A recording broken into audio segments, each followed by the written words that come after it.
Today, I'll be introducing the Social Security Protection Act with Senators Mikulski, Boxer, Sherrod, Brown, and Blumenthal, who are with us today.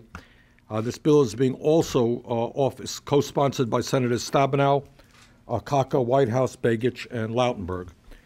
My expectation is that Congressman Anthony Weiner will be joining us in a few minutes. He'll be introducing the bill in the House, and I thank him very much for his leadership on this issue. Let us be very clear.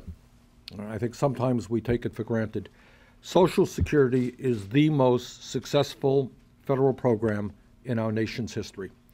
For 75 years, through good times and bad, Social Security has paid out every nickel owed to every eligible American. And remember just a few years ago, when millions of people lost their retirement benefits, not anybody in this country lost one nickel in terms of what they were promised through Social Security.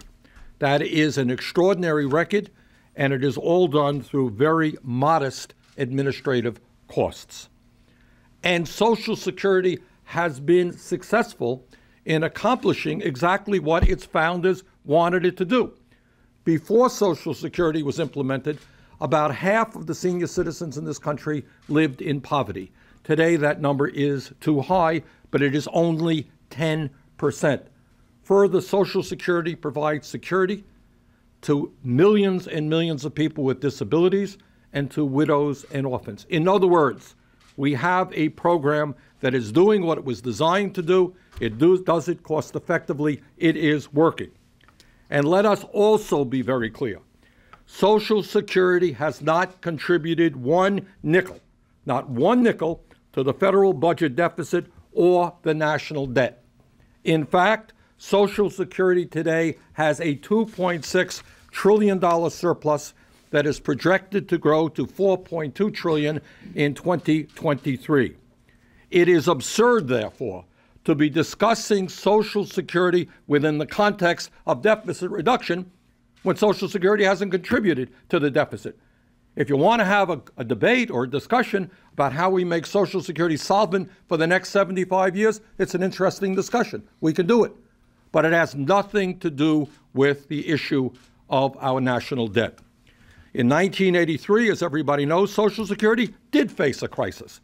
If Congress did not act then, Social Security was projected to run out of necessary funding in 6 months. That was a crisis. As a result, Social Security reform took place, and we are where we are today. And today, let us be very clear about where we are. The Social Security Administration has estimated that Social Security will be able to pay out 100% of promised benefits to every eligible recipient for the next 26 years. After that, if nothing is done, there will still be enough funding to pay 78% of promised benefits. The Social Security Protection Act that we're introducing today is simple and it's straightforward. It would simply establish a point of order against any legislation that would reduce Social Security benefits, raise the retirement age, or privatize this program, which is so important to so many Americans. The point of order in our legislation could only be waived by the affirmative vote of 2/3 of the Senate and the House present and voting. Congress should not be able to cut the hard-earned Social Security benefits of current or future eligible recipients without a 2/3 vote by the Senate and the House. Our legislation does not prohibit Congress from discussing the issue or, in fact, from doing whatever they want to do.